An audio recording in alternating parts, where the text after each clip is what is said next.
You know, if I'm being totally honest with you, I don't really like people in general.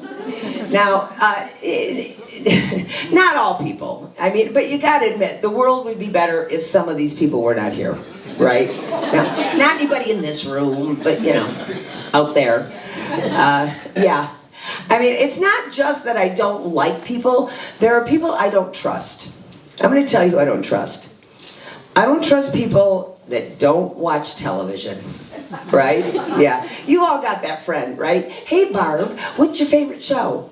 Oh, I don't watch TV. Or worse, oh, we don't have a TV. Oh my God. When somebody says that to me, what I hear is, I'm smarter than you.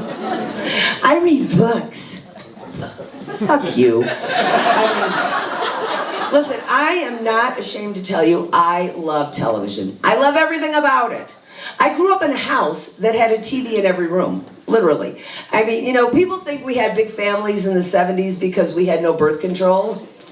That's bullshit. We had big families in the 70s because we had no remote control, right? I mean, my mother would call me from 3 rooms away to come and change that channel. And just about the time one of us would get big enough to say no, she'd just pop out another one. I mean, you look at your typical picture of a Irish Catholic, Italian Catholic, Polish Catholic family from the 70s, right? 6, 7, 8 kids, all 2 years apart, with all those little channel changers, right?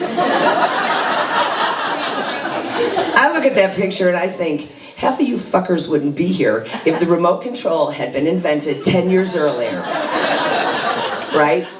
I mean, how many people grew up in the 70s here? I can't really see, it's like a sea of, a bunch of you, yeah, right. So, I mean, I don't know about you, but I don't think our parents really liked us in the 70s. I mean, remember the way they used to load us into a car, right? I mean, how many people had that, like, wood-paneled station wagon growing up, right? Before we had SUVs and all that stuff.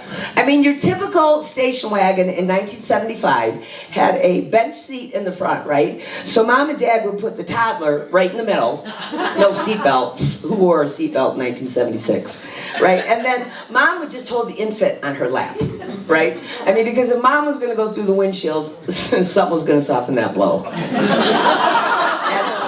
I don't know about you, but the car that my parents had what I called the suicide seat in the way back. Remember that one that faced out?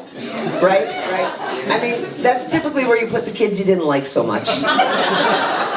And let's face it, it was usually the middle boys. Right?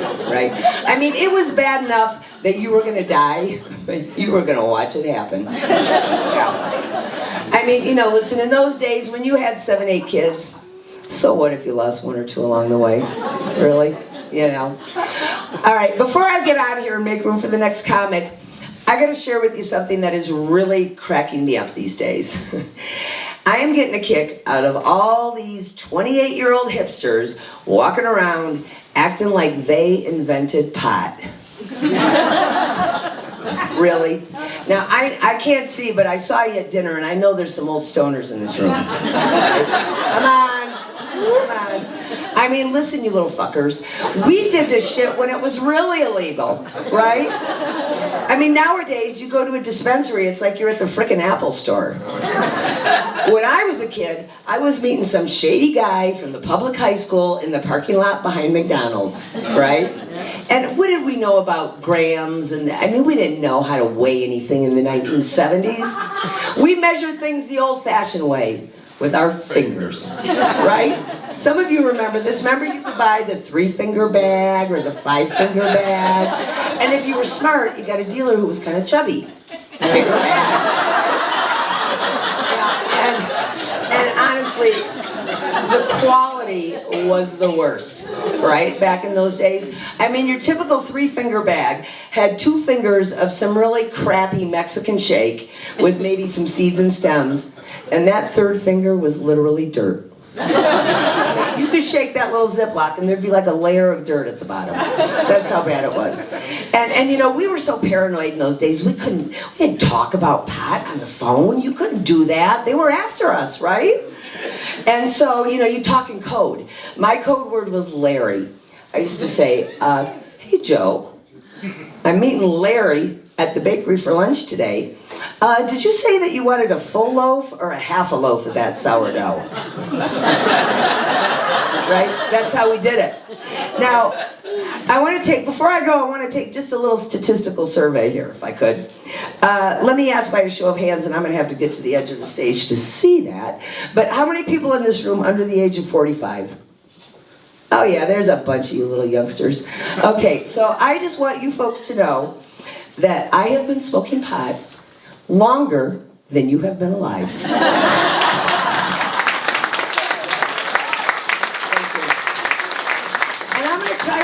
Justified it all these years. I have what I call the functioning scale. The way I look at it, I function at this level.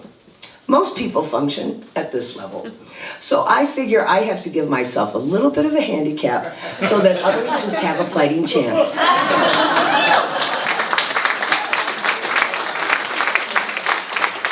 If you like that joke, I have a little rolling tray that I'd love to sell you.